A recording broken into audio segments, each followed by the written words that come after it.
জিলহজ মাসের 3 তারিখে 60 হিজরিতে সরজমিনে কুফাতে জামে শাহাদাত বরণ করেছেন। ওনার জানাজাও পড়েনি বেকুবেরা, জালিমের দলেরা, আর কবরও বানায়নি। এইটুকু বলেই ছেড়ে দিয়েছিলাম। এখান থেকে নিয়ে যদি আমি কারবালা ঢুকতে চাই ধারাবাহিক বলে, তো 2 দিন আর লাগবে কারবালা ঢুকতে, জীবনী গাইতে গাইতে। তাহলে ইমাম মুসলিমের 2টি ছেলে আছে, আর ইমাম হোসেনের রাস্তার ঘটনাটুকু বলতে বলতে একটা রাত এমনি চলে যাবে কারবালা যাওয়ার আগে। এখন 2 দিন সময় আমাদের হাতে তো নেই, এই মাত্র 2টা ঘন্টা সময়। এর মধ্যে কিছু বলতে হবে, কিছু শুনতে হবে। আমি খুব সংকীর্ণ আকারে সাইয়্যিদনা ইমাম মুসলিম রাদিয়াল্লাহু তাআলা আনহুর ওই কোচি ছেলে 2টির কথা আমি 2-4টি বলবো বাবা। কারণ আমি ডাইরেক্ট কারবালাই বলতাম, এখন আমি এই জন্যই ওই 2 ছেলের কাহিনী সংকীর্ণ আকারে বলবো। কথা বলিও না বিউটির মাও, কথা বলিও। হাকিকাতে যদি কেউ বিউটির মা থাকে এখানে তো রাগ করিও না খালা। জি, কথা যদি বলতে হয় বলেন, তবে আস্তে, আপনাদের শব্দ যেন আমি এখান থেকে শুনতে না পাই, এটা খেয়াল রাখবেন। মুখ বন্ধ করে তো বসে থাকা যাবে না।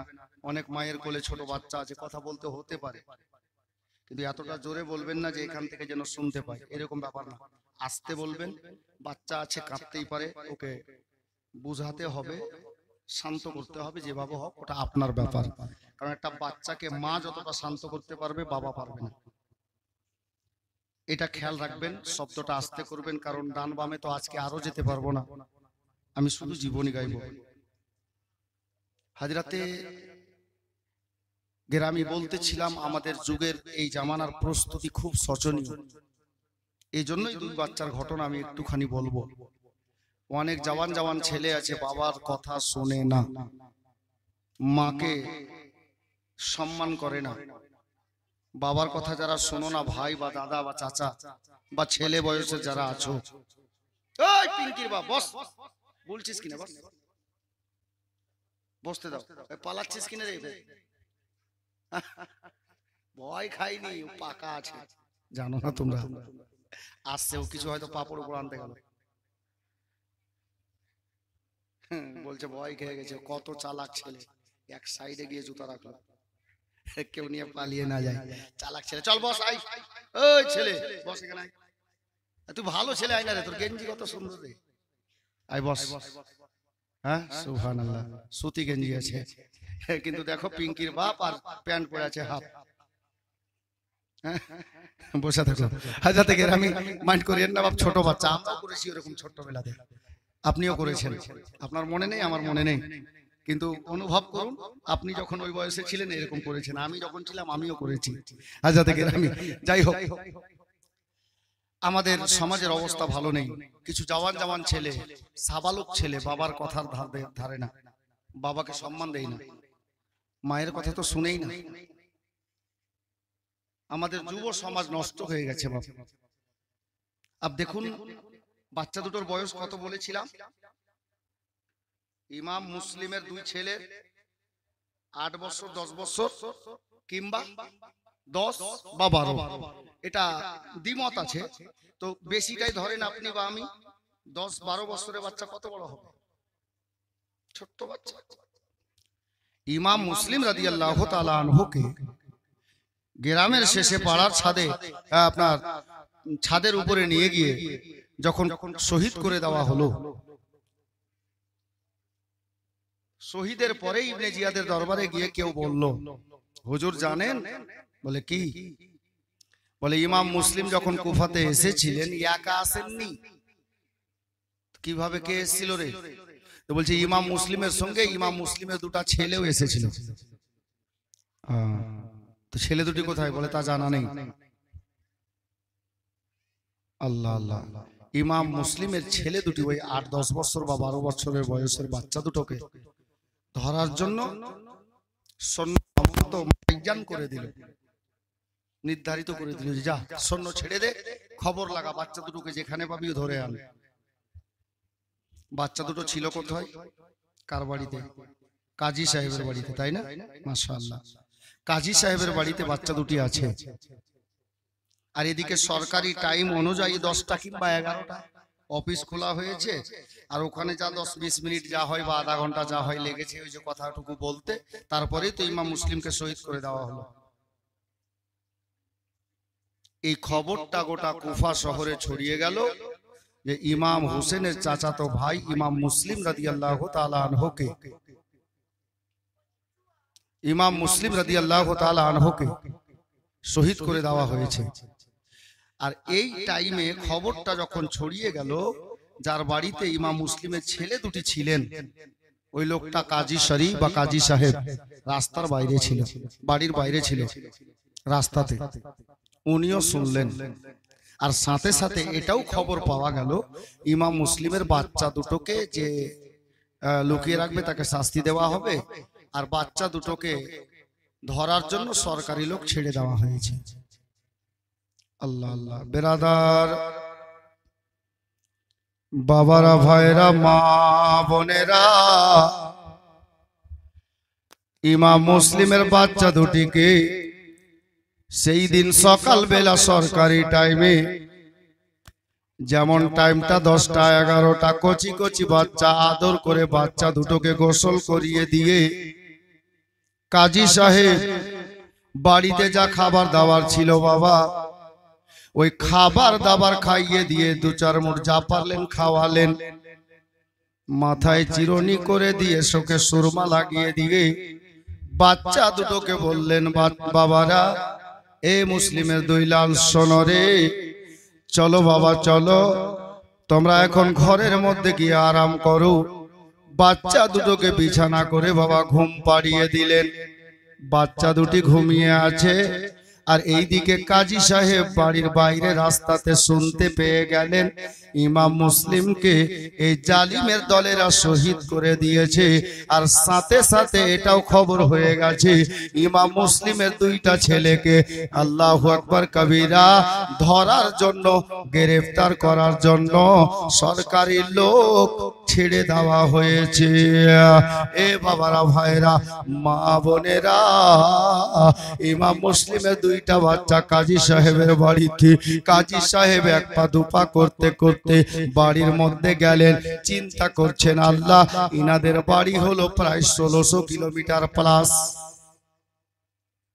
কুফা থেকে মদিনা 16 থেকে 1700 কিলোমিটার দূরত্ব হবে বাবা। এতটা রাস্তা, এক কচি কচি বাচ্চা দুটোর মা শুনেছি বেঁচে নাই, আর বাবার সঙ্গে এসেছেন। বাচ্চা দুটো ঘরে ঘুমিয়ে গো, বাচ্চা দুটো জানে না যে তাদের বাবাও দুনিয়া ছেড়ে চলে গেল। এ বেরাদার, কাজী সাহেব বাড়িতে ঢুকে নিজের ঘরের মধ্যে বাবা বাচ্চা দুটোকে যে ঘরে শুইয়ে রেখেছিলেন দরজাটা অল্প করে খুললেন, আর দরজায় দাঁড়িয়ে বাচ্চা দুটিকে দেখছেন। এ মা বোনেরা গো, এ যুবক ভাইরা গো, কাজী সাহেব বাচ্চা দুটিকে দেখার পরে উনি চিন্তা করছেন, আল্লাহ গো, আমি কাজী সাহেবের বাড়িতে মনে হচ্ছে আসমানের পূর্ণিমার চাঁদ ঘুমিয়ে আছে, এত সুন্দর চেহারা, এত নুরানি চেহারা গো। এ বেরাদার, কাজী সাহেব চিন্তা করছেন, আল্লাহ, এখন বাচ্চা দুটোকে তাদের বাবার ইন্তেকালের খবরটা, শহীদের খবরটা আমি দেব তো দেব কি করে? আমি যখন বাচ্চা দুটোকে তাদের বাবার শহীদের খবর বলবো, বাচ্চা দুটো কত আব্বা আব্বা বলে কাঁদবে, আমি কিভাবে বাচ্চা দুটোকে সান্ত্বনা দেব? এই বলে কাজী সাহেব বাড়ির মধ্যে ঘরের মধ্যে প্রবেশ করলেন। ভিতর থেকে দরজাটা লাগিয়ে দিলেন, আর দরজাটা লাগিয়ে দেওয়ার পরে কাজী সাহেব বাচ্চা দুটোর মাথার কাছে গিয়ে বসে গেলেন। বাচ্চা দুটো ঘুমন্ত অবস্থাতে ছিলেন, চেহারায় হাত বুলাচ্ছেন, মাথাতে হাত বুলিয়ে দিচ্ছেন।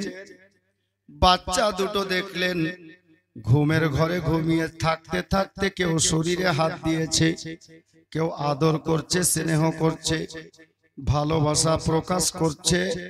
যেমনই বাবা চোখটা খুলেছেন দেখতে পাওয়া গেল ওই বাড়ির মালিক কাজী সাহেব মাথার কাছে বসে বাচ্চা দুটোকে আদর করতেছে। এ বেরাদার, বাচ্চা দুটো ঘুম থেকে জেগে গেল, বিছানাতে উঠে বসে গেল, বলছেন চাচা গো, কালকে থেকে আপনার বাড়িতে আছি। চাচা, এখন পর্যন্ত এতটা আদর আপনি করেন নাই, এখন হঠাৎ করে এত আদর করছেন, ব্যাপারটা কি?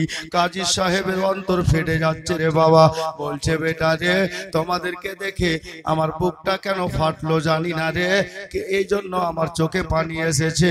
মন চাইলো নবী বংশের ফুলের একটু আদর করি, আসল কথা এখনো গোপন রেখেছেন।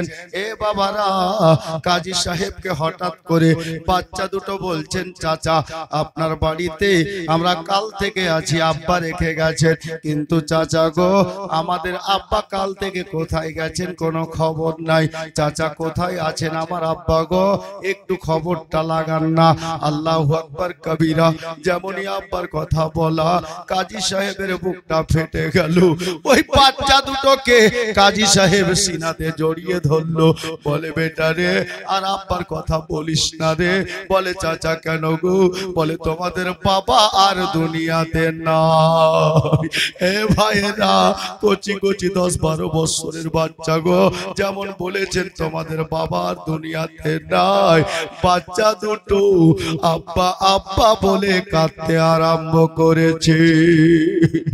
আব্বা আব্বা বলে কান্না আরম্ভ করেছেন। কাজী সাহেব বলছেন বেটা কাঁদিস না রে, তোদের আব্বাকে ইবনে জিয়াদ দুষ্ট দুরাচার পাড়ার শেষে ছাদের উপরে তুলে শহীদ করে দিয়েছে। কেঁদে আর বাবা ফিরে আসবে না রে, তোমাদেরকে বেটা বলে আর কোলে ডাকবে না।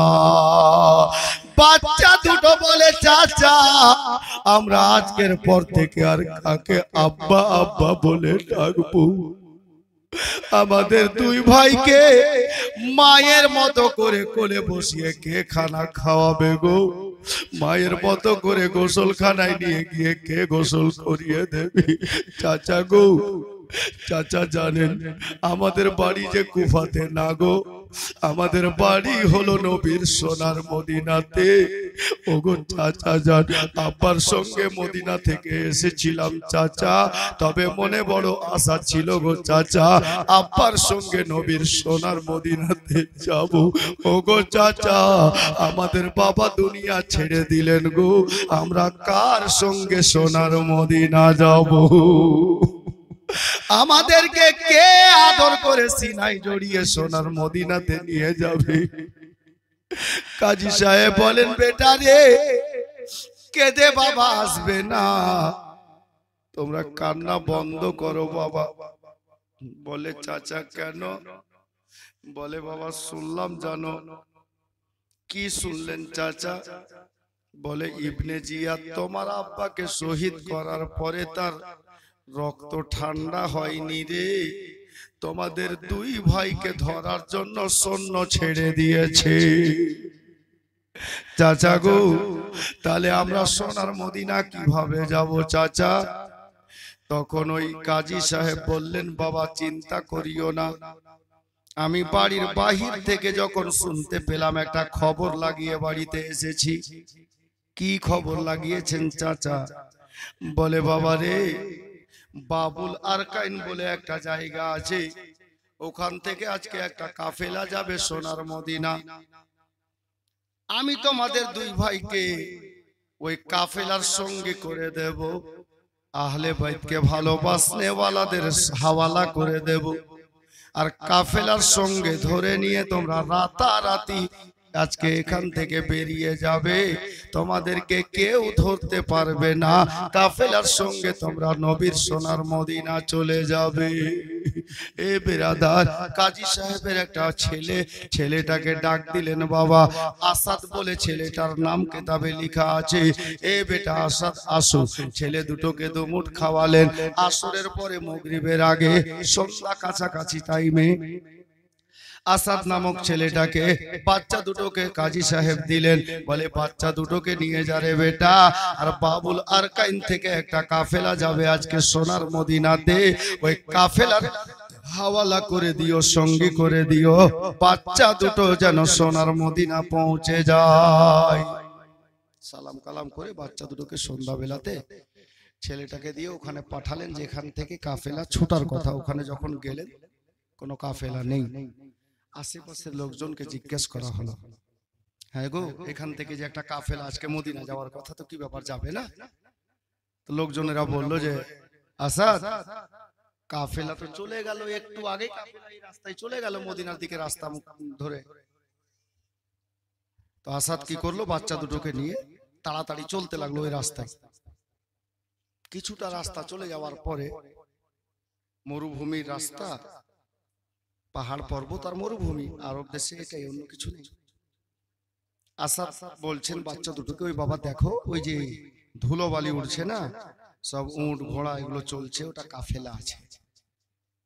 এই যে ধুলাবালি উঠছে, তো আমি আর তোমাদের সঙ্গে কত দূর যাবো, একটা কাজ করো, আমি তোমাদেরকে এখান থেকে ছেড়ে দিচ্ছি, তোমরা দৌড়তে আরম্ভ করো, একটু দৌড়ে চলে যাও তাড়াতাড়ি, আর কাফেলার সঙ্গী হয়ে যাও।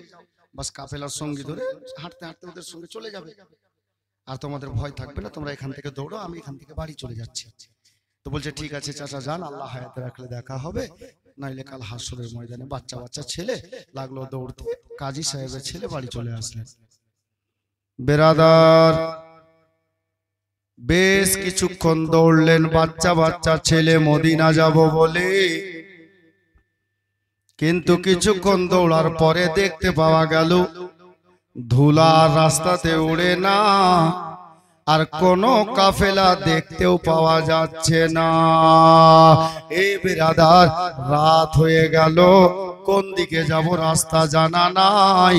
10-12 বছরের বাচ্চা রে বাবা, কিন্তু বাবা দৌড়া বন্ধ করে না। নবীর সোনার মদিনা যাব বলে সারা রাত বাচ্চা দুটো দৌড়তে আছে। ফজরের নামাজের সময় হলো, আজান হয়ে গেল। যেমনই আজান আরম্ভ হয়েছে, আমার ইমাম মুসলিমের বড় ছেলে মোহাম্মদ রাদিয়াল্লাহু তাআলা আনহু বলছেন, ভাই দাঁড়া তো, কথা বলিস না, দাঁড়া দাঁড়া। দাঁড়ালেন। কি হলো দাদা? আজানটা শুনতো, আজানটা শুনলেন। কি বলতে চাইছেন দাদা? আজানটা কোথাকার? আজানটা চিনতে পারছিস, বুঝতে পারছিস? তো বলছে চেনা চেনা তো লাগছে।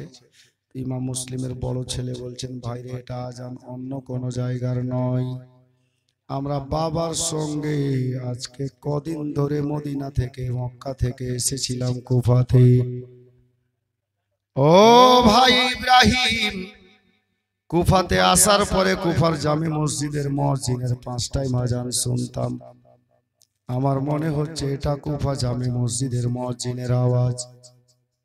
তার মানে কি দাদা, আমরা সারা রাত মদিনা যাব বলে দৌড়িয়েছি, কিন্তু এখনো কুফা শহরের বাইরে যেতে পারিনি। জি, হযরতে ইমাম মুসলিমের ছেলে দুটি বলছেন, তাহলে এবার কি হবে? চাচা তো কালকে বলেছেন আমাদেরকে ধরার জন্য সৈন্য ছেড়েছে ইবনে জিয়াদ, কি করব ভাই, দেখতে পেলে তো ধরে নেবে। ইমাম মুসলিমের বড় ছেলে বললেন, ভাই চলো কোথাও লুকিয়ে বসি। রাস্তার ধারে একটা পাহাড়ের গর্ত ছিল বাবা, বাচ্চা দুটো ওই গর্তের মধ্যে গিয়ে বসে গেলেন। দানা নাই, পানি নাই, সারাদিন বসে থাকলেন। রাস্তা দিয়ে অনেক লোক যাতায়াত করে, গর্ত কেউ তাকায় না। অবশেষে গর্তের মধ্যে থাকতে থাকতে সূর্যটা ডুববো অবস্থা। এহেন অবস্থাতে ইমাম মুসলিমের ছোট ছেলে ইব্রাহিম বলছেন, দাদা আর থাকতে পারছি না, সহ্যের বাইরে হয়ে গেছে, দানা নেই, পানি নেই, ভিতরটা শুকিয়ে গেছে। দাদা একটু দেখেন না সূর্যটা ডুবলো কিনা, রাস্তায় লোকজন চলাচল বন্ধ করলো কিনা, আমরা মদিনার রাস্তা ধরে আবার চলবো, একটু গর্তের বাইরে যাব, আল্লাহর রহমতের বাতাস নেব। হযরতে কেরামি মা আমার বোনেরা গো, ইমাম মুসলিমের বড় ছেলে বললেন, এ মহা ইব্রাহিম, এখন না, এখন বাইরে যাস না রে ভাই, যদি কোনো সৈন্য দেখে ফেলে আমরা ধরা পড়ে যাব। আর সোনার মদিনা যাওয়া হবে না। এ বেরাদার, ইমাম মুসলিমের ছোট ছেলে বললেন, দাদা ভয়ে আপনি মাথা বের করছেন না, আমি দেখি বাইরে সূর্যটা ডুবলো নাকি, রাস্তায় লোকজন চলাফেরা বন্ধ হলো নাকি।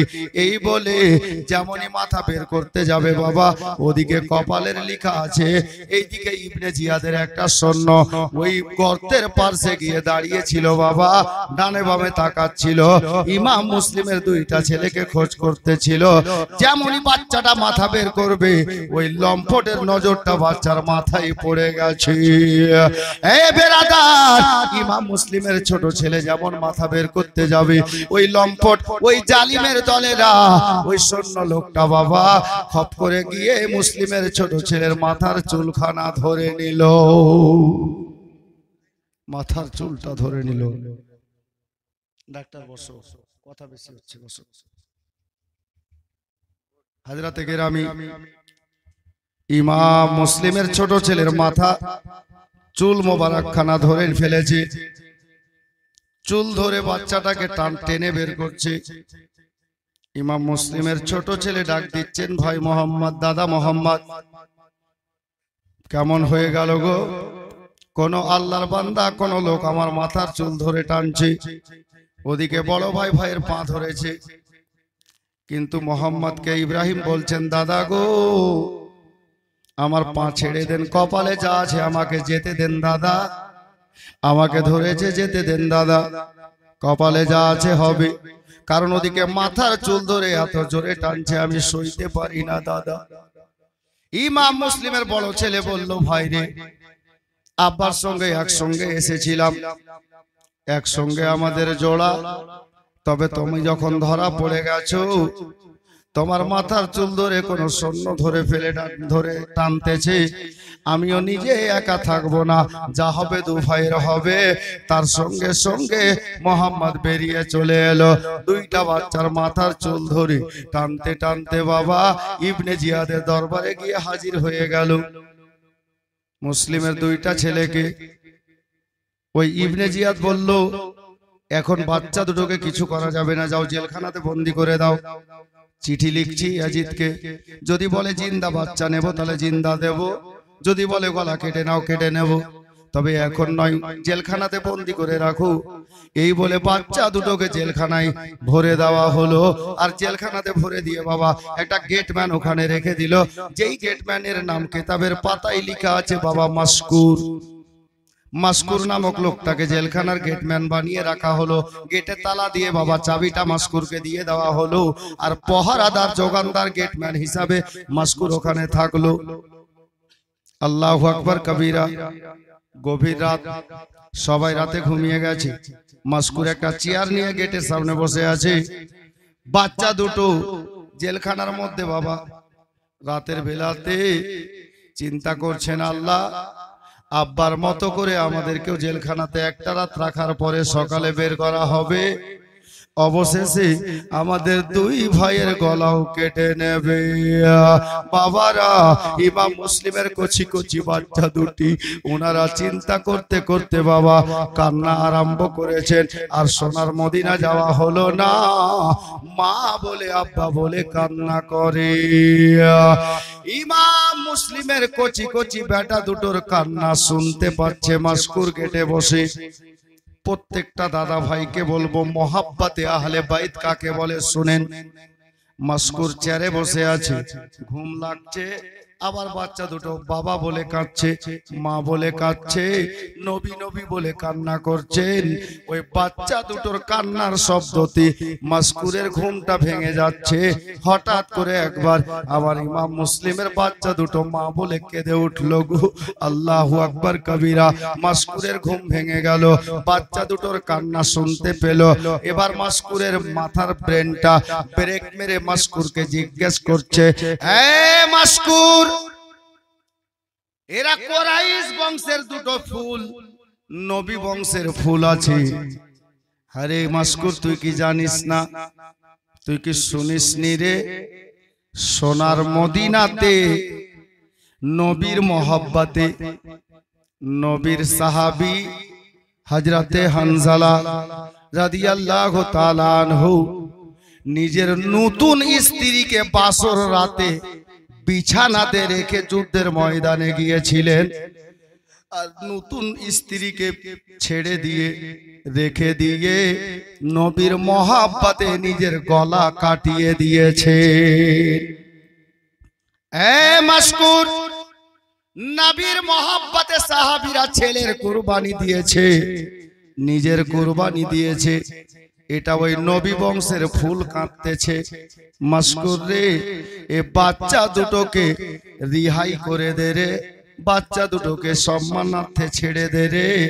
এই নবীর আওলাদের মহব্বতে, আলে নবীদের মহব্বতে তুই একটা চাকরি কেন ছাড়তে পারবি না?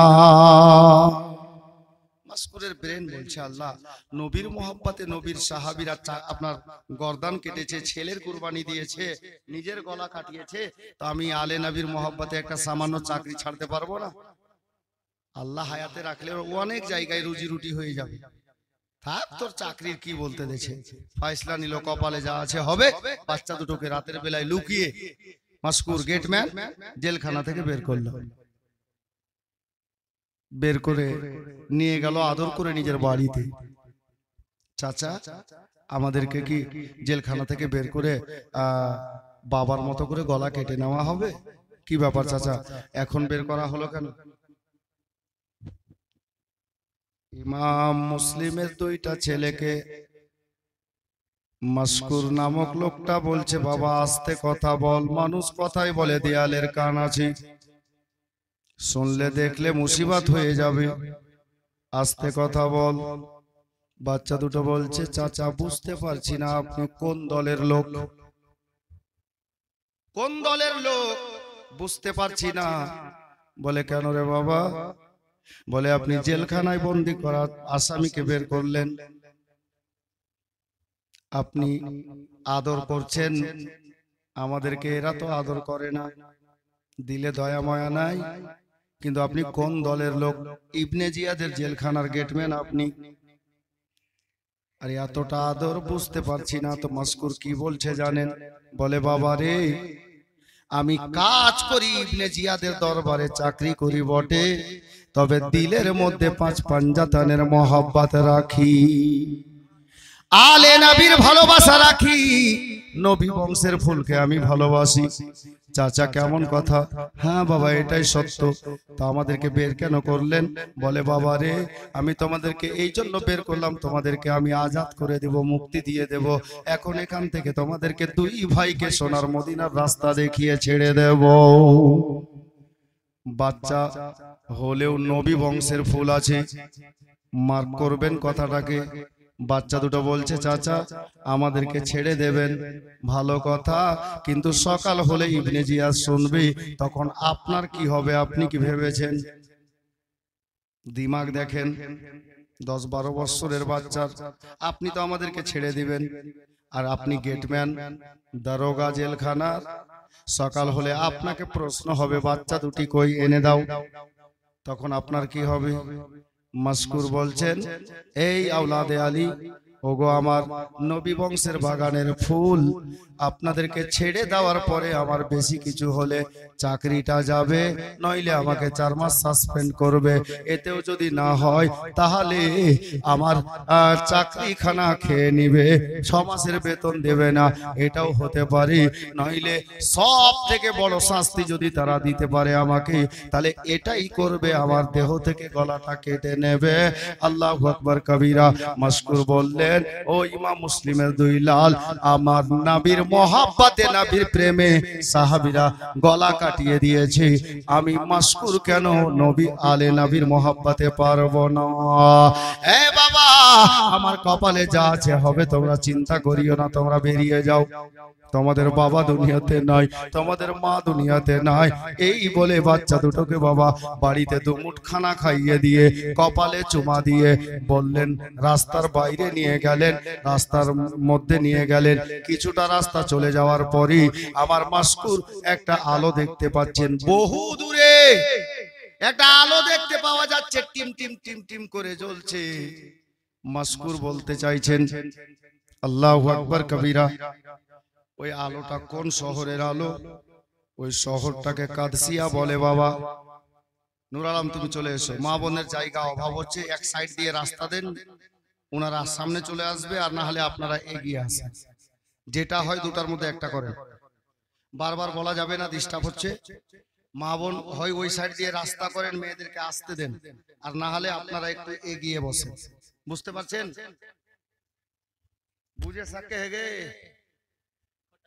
খোটানি, তাই তো ফের খোটা বলে সুবহানাল্লাহ বেরাদার।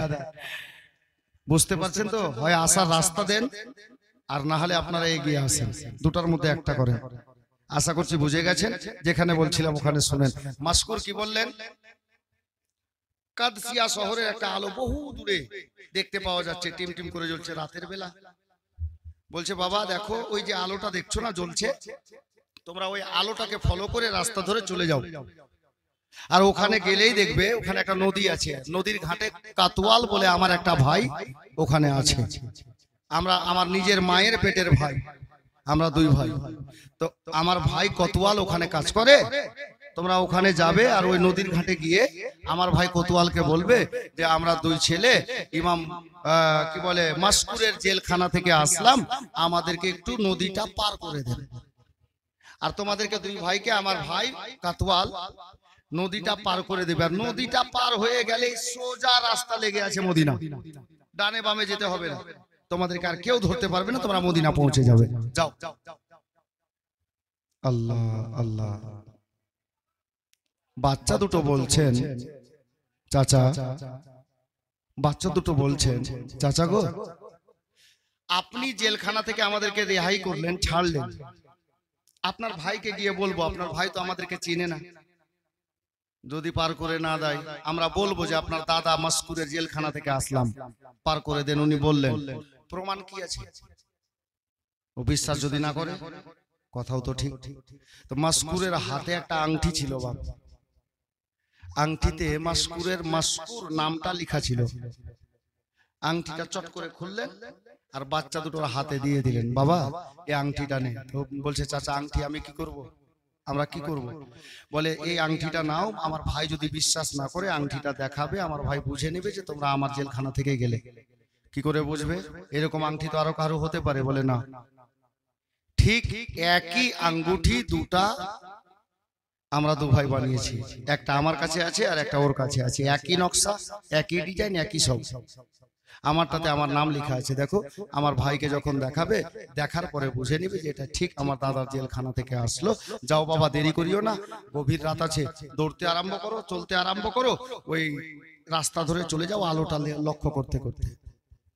করে ছেড়ে দিল, বাচ্চা দুটো দৌড়তে থাকলো, বাচ্চা দুটোকে দৌড়তে দেন, চলতে দেন। সকাল হলো। আমি প্রত্যেকটা দাদা ভাইকে বলবো এখানে কয়েকটা কথা শুনেন। সকাল হলো, যেমনই সকাল হয়েছে, সকাল 8-9 বেজেছে, তো ইবনে জিয়াদ, ওবায়দুল্লাহ ইবনে জিয়াদের দরবারে গিয়ে কোন একটা লোক বলছে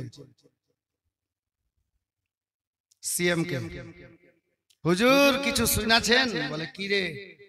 বলে কালকে ইমাম মুসলিমের দুটো ছেলেকে যে ধরে এনে জেলখানাতে বন্দি করেছিলেন না, ছেলে দুটো নেই, পালিয়ে গেছে। হ্যাঁ, এই কি করে পালাইলো রে? ছোট ছোট বাচ্চা জেলখানাতে বন্দি ছিল, পালাই আবার কি করে?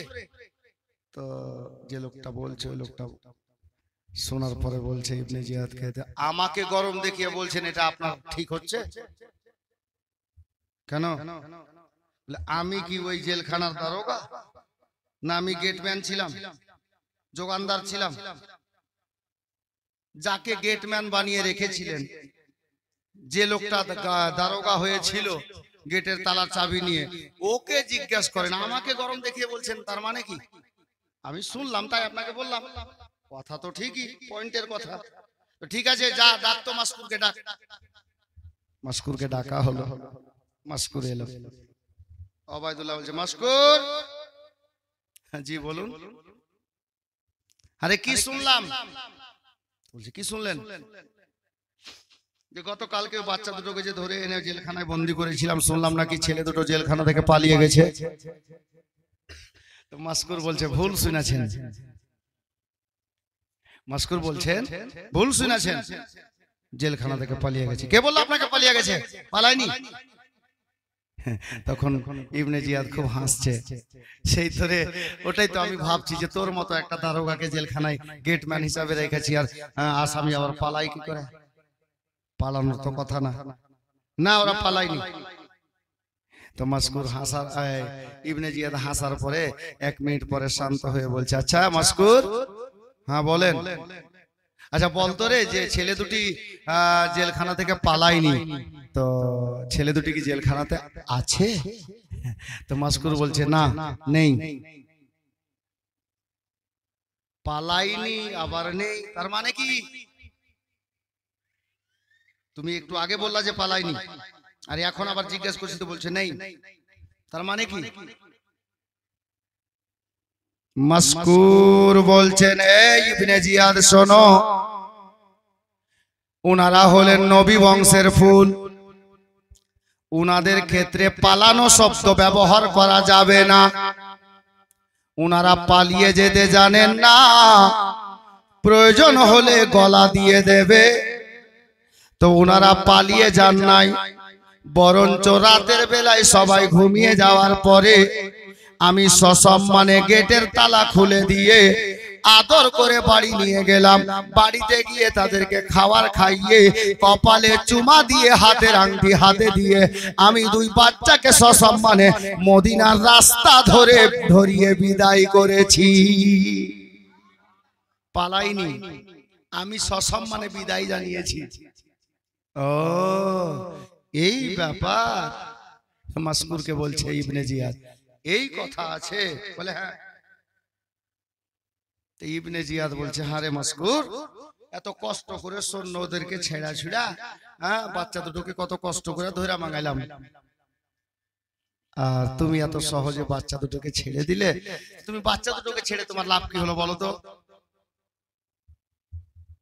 মাসকুর বলছে, আমার লাভ কি হলো ওইটা শুনবেন? বলছে হ্যাঁ বল। তো মাসকুর বলছে, ঠিক আছে আমি উত্তর বলবো, তার আগে তুমি বলো। কি বলবো আমি রে? ইবনে জিয়াদ বলছে, আমি কি বলবো? হ্যাঁ আমি কি বলবো? আল্লাহ আল্লাহ। তো মাসকুর রাদিয়াল্লাহু তাআলা আনহু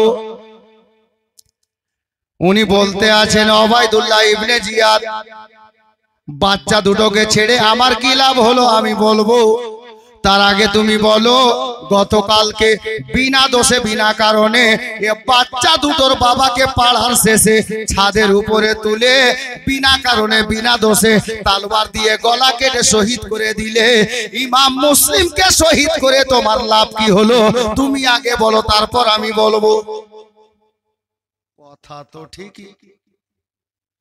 মাসকুরকে ওবাইদুল্লাহ ইবনে জিয়াদ বলছে, এই মাসকুর, হোঁশ করে কথা বলছিস? তুই কার সামনে কথা বলছিস? বলে হ্যাঁ হোঁশ করে কথা বলছি। তুই চিনিস আমাকে রে? তোকে মানে তোর গোটা খানদানকে চিনি। মাসকুর বলছেন, কেমন চিনিস? তো মাসকুর বলছে, শোন, কেমন চিনি তার প্রমাণ একটু নিয়ে নে, নমুনা দিচ্ছি। কেমন চিনিস বল?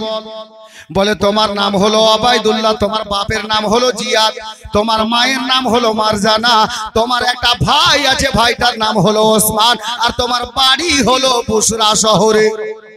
বায়োডাটা একেবারে মুখস্থ আছে। তো ইবনে জিয়াদ বলছে, সত্যি তো আমাকে ভালো করেই জানে, চিনে, হ্যাঁ আর কি বলবে, সবই তো বলে দিল। তো মাসকুর বলছে, মাসকুরকে বলছে ইবনে জিয়াদ, মাসকুর তুই আমাকে চিনিস ঠিক আছে মেনে নিলাম, কিন্তু তুই কি জানিস আমার পাওয়ার কত আছে? আহা, আমার বাবারা, ভাইরা, মা বোনেরা, মাসকুর রাদিয়াল্লাহু তাআলা আনহু উনি বলছেন, এই ইবনে জিয়াদ তোমার পাওয়ার কত আছে আমার জানা আছে। বলে কি জানা আছে? বলে তোমার পাওয়ার সাপ্লাই হয় আপনার কি বলে দামেস্কে ইয়েজিদের দরবার থেকে। তোমার পাওয়ার হলো এটা যে দরকার পড়লে আমাকে চাকরি থেকে বাদ দেবে, নালে 6 মাসের বেতন কাটবে, আমাকে তার থেকে বেশি বড় শাস্তি যদি দিয়ে দাও তাহলে আমার দেহ থেকে গলাটা কেটে নেবে, এটাই হলো তোমার পাওয়ার। কিন্তু এই ইবনে জিয়াদ এটা ভুলে যেও না, যেমন মোবাইলের পাওয়ার 28 দিনে শেষ হবে, 30 দিনে শেষ হবে, 58 দিনে শেষ হবে, 82 দিনে শেষ হবে, 84 98 আপনার কি বলে 90 দিনে শেষ হবে। খুবই বেশি আপনার টাইম যদি থাকে তাহলে আপনার ওই মোবাইলের পাওয়ারটা 1 বছরে শেষ হবে। এর থেকে বেশি পাওয়ার আছে? 1 বছরের প্লাস আছে কি পাওয়ার? নেই। আমার মাসকুর বলছেন, এই ইবনে জিয়াদ শোনো, তোমার পাওয়ার একদিন শেষ হয়ে যাবে, কারণ তোমার পাওয়ারের ভ্যালিডিটি বেশি দিন থাকবে না। কিন্তু ইবনে জিয়াদ একটু কান খুলে শোনো, তোমার পাওয়ার যদি আছে এজিদের দরবার থেকে, আমিও আমার একটা টাওয়ারের সঙ্গে কানেকশন করে নিয়েছি। আমার টাওয়ার জীবনে বিজি ব্যস্ত হবে না, টাওয়ার কোনোদিন বিজি ব্যস্ত হবে না। তোমার পাওয়ার সাপ্লাই হয় ইয়েজিদের দরবার দামেস্ক থেকে, আর আমার টাওয়ার সাপ্লাই হয় সোনার মদিনা সবচেয়ে গুম্বাদে খাজরা থেকে। তোমার যদি পাওয়ার আছে তো আমার সোনার মদিনাতে টাওয়ার আছে। তোমার পাওয়ার একদিন খতম হবে, কিন্তু আমার টাওয়ার বিজি ব্যস্ত জীবনে হবে না। যার জন্য বহুদিন পূর্বে, জানি না কে লিখেছিলেন, কে লিখেছেন আমার জানা নেই, আমি মাঝে মধ্যে একটা লাইন পড়ি, কে 786 92 এ লাগাও রে মোবাইল নম্বর, ধরবে মদিনার সেন্টার। নেটওয়ার্ক বিজি কবু হয় না জি, নেটওয়ার্ক বিজি কবু হয় না জি, এমন এক ইজি টাওয়ার, ধরবে মদিনার সেন্টার।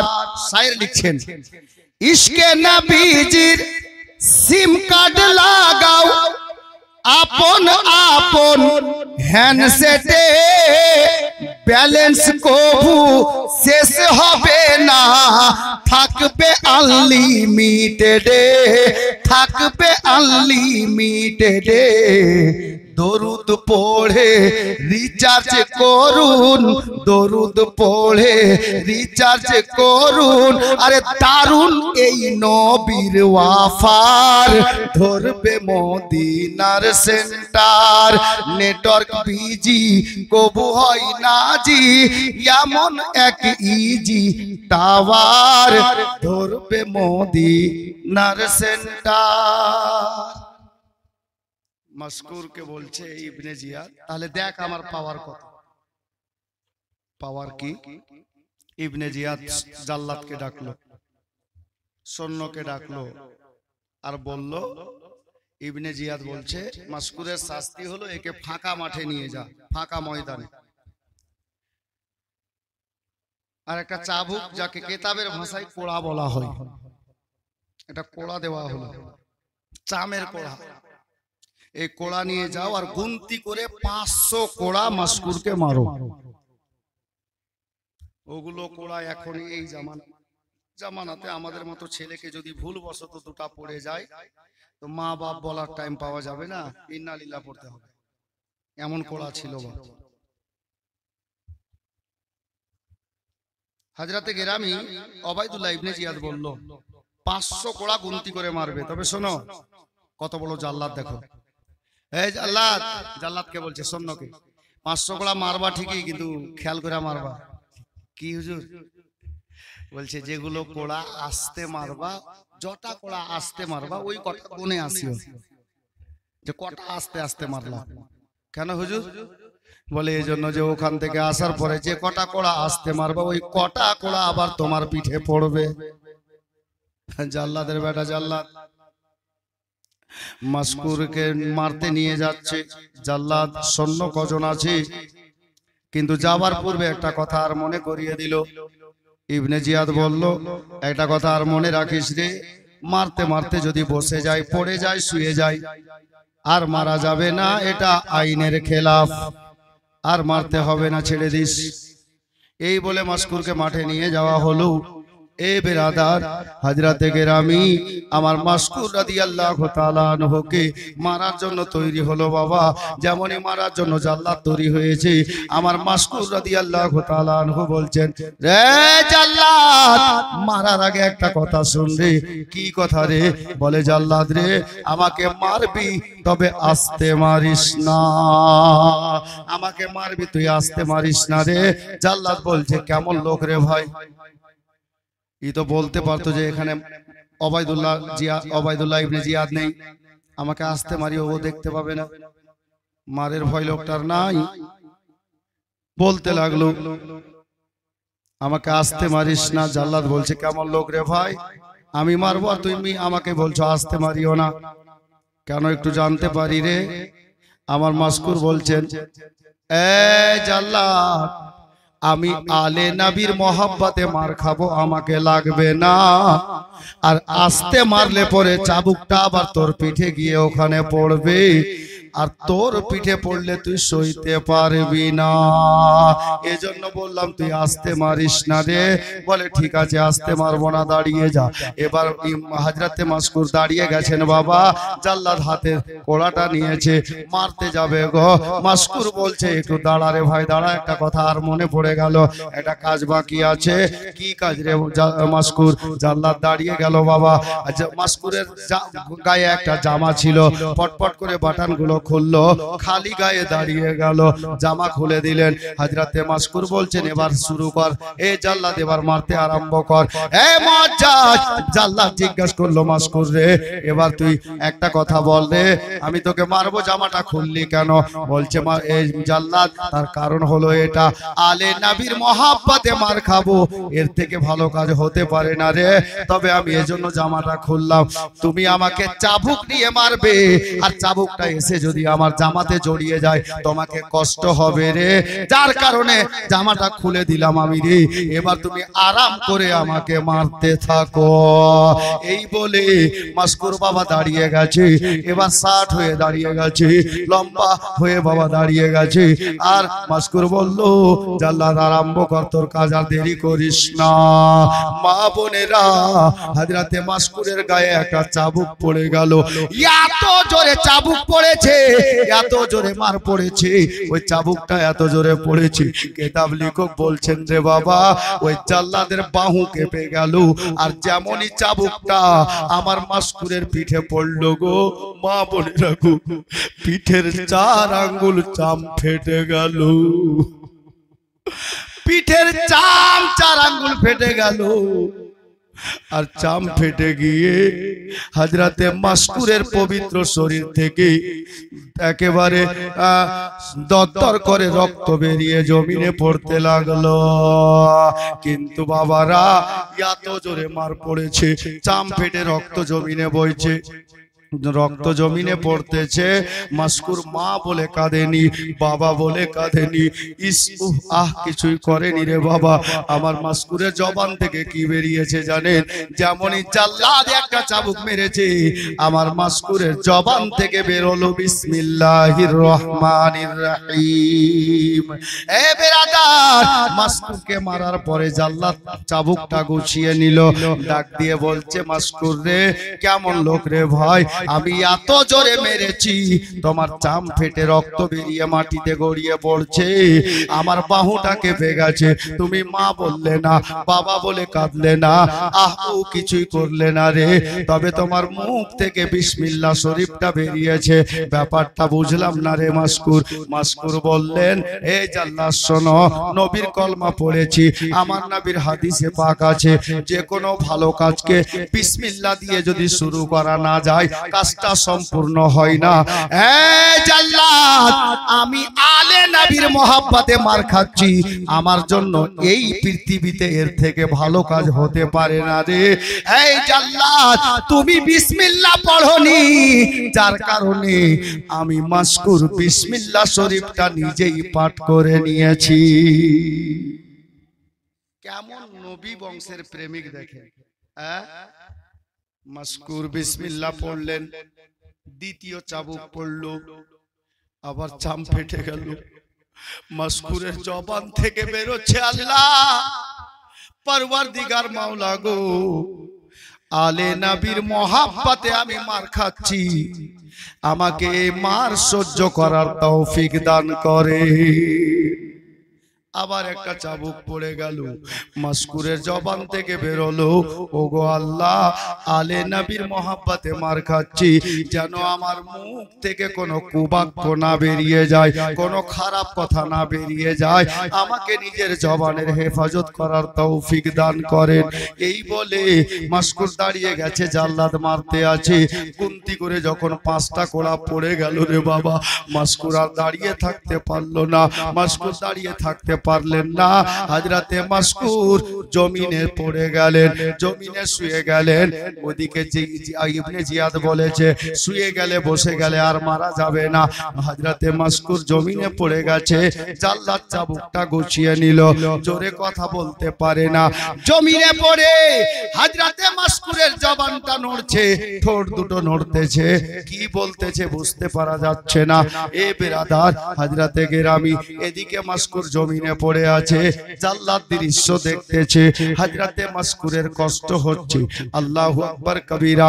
মাসকুরের জবান থেকে কি বের হচ্ছে, মাসকুর কি বলতে চাইছে, জাল্লাদ চাবুকটা গুছিয়ে নিয়ে পাশে গিয়ে বসে গেল আর নিজের কান লাগিয়ে শুনতে লাগলো।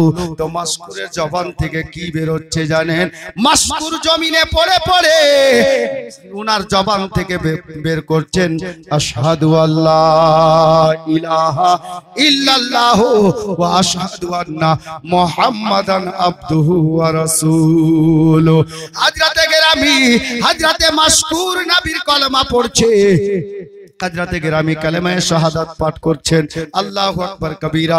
আল্লাহ আল্লাহ। হযরতে মাসকুর জমিনে পড়ে আছে। আমার আল্লাহ পাক গায়ব থেকে ইসরাইল ফেরেশতাকে ডাক দিলেন, এই ইসরাইল, ওই দেখ আলে নবীর প্রেমিক মাসকুর আমার নবীর বংশকে এত ভালোবেসেছে, নবীর আওলাদকে এত ভালোবেসেছে, নবীর আওলাদের মহব্বতে আজকে মাসকুর মার খেয়েছে, আমি মাসকুরকে কবুল করে নিয়েছি, আমি খুশি হয়ে গেছি। যা ইসরাইল যা, মাসকুরকে আর কষ্ট দেওয়া যাবে না, তাড়াতাড়ি করে যা, আমার নবী প্রেমিককে, আলে নবীর প্রেমিককে তাড়াতাড়ি গিয়ে আত্মাটা কবজ করে নে। এ বেরাদার, হযরতে মাসকুরের সঙ্গে ইসরাইল আলাইহিস সালামের দেখা হয়ে গেল, আত্মা কবজ করে নিলেন।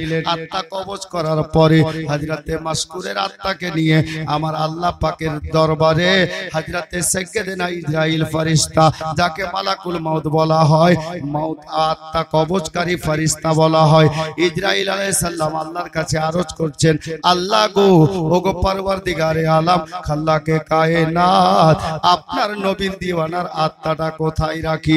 আমার আল্লাহ গায়ব থেকে আওয়াজ দিলেন, হে ইসরাইল শোন, এই মাসকুরের আত্মাকে জান্নাতের সবুজ পাখি বানিয়ে দে, আর আমি আল্লাহর ফরমান বলে দে, আল্লাহর ওয়ার্ডার বলে দে, আমার মাসকুরের আত্মা জান্নাতি সবুজ পাখি হয়ে জান্নাতের 8খানা দরজা দিয়ে, যেটা দরজা দিয়ে যেখানে খুশি সেখানে যাবে, মাসকুরকে কেউ বাধা দেবে না। এ বেরাদার, নামটা কি? মাসকুর। মাসকুর নামটা যদি উর্দুতে লেখেন 5টা অক্ষর। মাসকুর মার কার মহব্বতে খেলেন?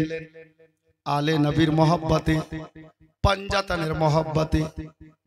নামের অক্ষর আছে 5টা, মাসকুর, মিম, শিন, মাস, কাফ, ওয়াও আর রে।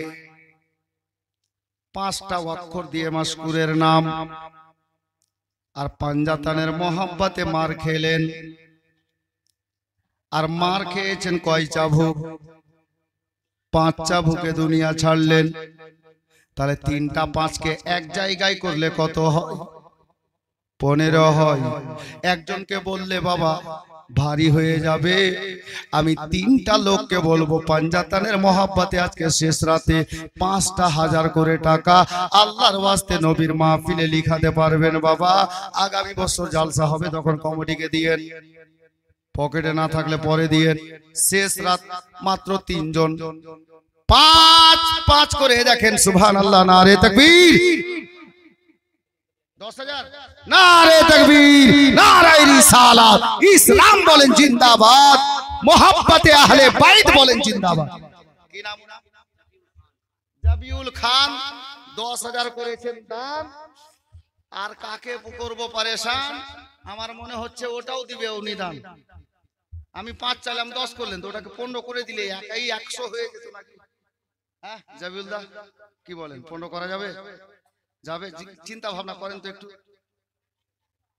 আমি কি জোর করছি হ্যাঁ আমি মোহাব্বতে বলেছি মাঙ্গো উসি সে जो दे खुशी से অভ্যাস নাই জোর করার আমাদের মধ্যে কিছু কিছু বক্তা আছে হাত ধরে না ভাই দিতেই হবে না তো ছাড়বো না আমার ওটা কাজ না ভাই বলে দেখলাম ওনার মন চাইলে উনি দিবেন আমি তো জোর করে নিব না এটা খুশির ব্যাপার আর জোর করে নিতেও হয় জি খুশির ব্যাপার খালা কথা না তো বলছিলাম একজনই দুটা কলম দিয়েছেন তো বলছিলাম একটা কলম আর 5,000 টাকা কেউ পারবে একজন তাহলে দুজন মিলে এই 3টা কলম পূর্ণ হয়ে গেল একজন খালি 5,000 টাকা আজকে শেষ রাত বাদ জি আর দোয়াটা আমি গুনাহগার করব না পীর সাহেব কিবলা এসেছেন পীর সাহেব করবে এটা কিসমতের ব্যাপার হ্যাঁ উনি একজন মুসাফির আর মুসাফিরের দোয়া আল্লাহ খুব তাড়াতাড়ি কবুল করেন জি মুসাফিরের দোয়া রদ করেন না জি একটা লোক আর 5,000 টাকা বলেন তো পাঞ্জাতনের মহব্বতে একটা কোন দাদা ভাই খালি হাতের ইশারা করেন যে আপনি দেবেন বাস মাশাআল্লাহ দেখো আমার চাচা দিবেন 5,000 টাকা नारे तकबीर नारे रिसालत मोहब्बते अहले बैत फैजाने आले नबी बोलुन जिंदाबाद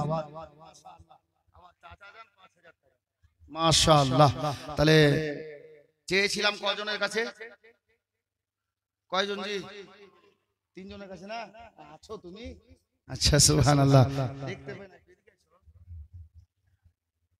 তুমি ওদিকে কিনে আছো ওটা আমি বুঝতে পারছি ঠান্ডা লাগার জন্য সুবহানাল্লাহ বেরাদার হযরতে গেরামি মুআজ্জাজ মুহতারাম এই ছেলেটাও যে কি করেছে বলতে পারছি না আমি বাড়িতে যে মৌলভী সাহেব নিকে কইছি নূর আলম ছেলেটা বড় ভালো আছে জি হ্যাঁ সুবহানাল্লাহ হ্যাঁ আর ফির আজকে বাড়ি থেকে আসার সময় বলে আসলাম বাড়ি ওলিকে বললেন যে ওখানে একটা ডাক্তার আছে যে ট্যাবলেট নিব আর ঠিকই আছে ট্যাবলেট নিয়ে এলাম বেরাদার হযরতে গেরামি আল্লাহ ভালো রাখুক সকলের সঙ্গে আমাদের সবার জন্য মোহাব্বত বরকরার থাকে বলেন আমিন মুআজ্জাজ তো চেয়েছিলাম 3 জনের কাছে 2 জন দিয়েছেন ওই দাদা কমিশন সাহেব ঠিকাদার সাহেব উনি স্বইচ্ছায় 5 বাড়িয়েছেন ওটা ওনার ব্যাপার কিন্তু লোক 3টা হয়নি লোক 2টা হয়েছে একটা লোক আর লাগবে 5,000 টাকা তাহলে 3 জন হয়ে যাবে আমি 3টা মোহাব্বতকারীকে পেয়ে দেখতে চেয়েছিলাম তো 2টা হয়েছে একজন আর 5,000 হাত তুলেন তো তারপর জীবনী আরম্ভ আর দেরি করব না একটা লোক আর দেখি কার ভাগ্যে যায় শেষ কলমটা 5,000 টাকা একটা লোক আল্লাহ জানে কার ভাগ্যে যাবে দেখা যাক কারণ আল্লাহর হুকুম ছাড়া তো গাছের পাতাও নড়ে না আল্লাহ যার দানটা পছন্দ করবেন ওই লোকটাই হাত তুলবেন দেখা যাক নিজের জায়েজ ইনকাম থেকে এই দেখুন সুবহানাল্লাহ সারিফুল ইসলাম মাশাআল্লাহ আলহামদুলিল্লাহ সারিফুল ইসলাম 5,000 তুমি কোন ধ্যানে আছো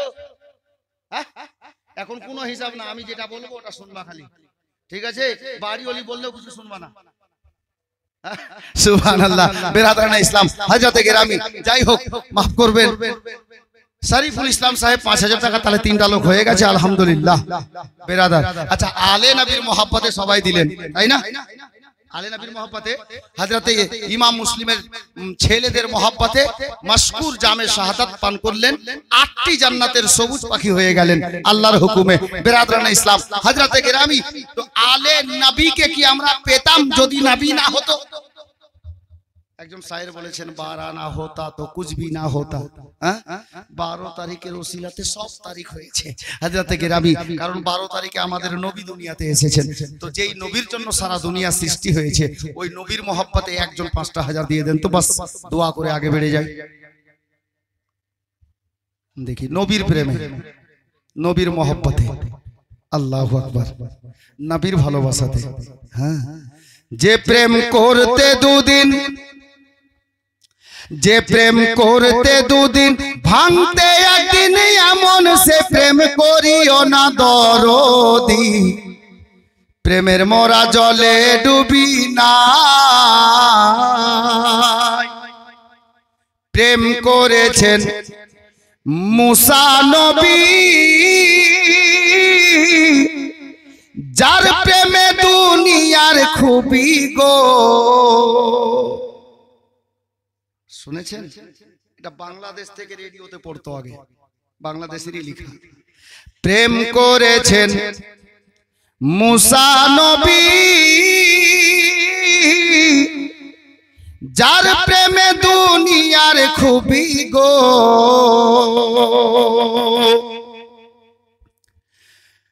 ও গো তুর পাহাড়ের ও গো পাহাড় জ্বলে সুরমা হলো পাহাড় জ্বলে সুরমা হলো তবু মুসা জ্বলল না দরদি প্রেমের মোরা জলে ডুবি না আমি নবীর প্রেমে প্রেমিক হয়ে একটা লোককে বলেছিলাম ৫,০০০ টাকা শেষ দান হিসাবে আজকের জন্য বড় দান শেষ দান চাইছি ৫,০০০ টাকা একটা বাস নবীর মহব্বতে নেই একটা নবী প্রেমিক শেষ রাত দোয়া কিন্তু